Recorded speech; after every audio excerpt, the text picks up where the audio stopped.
Sorry for the quality of this, but this is looking through my bedroom window out at the robin and its babies. That's kind of neat.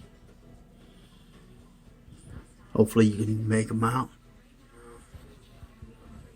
Sorry. It's like a hard angle to get. Maybe that's a little better.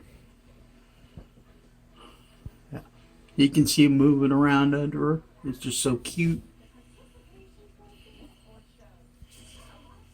So cute.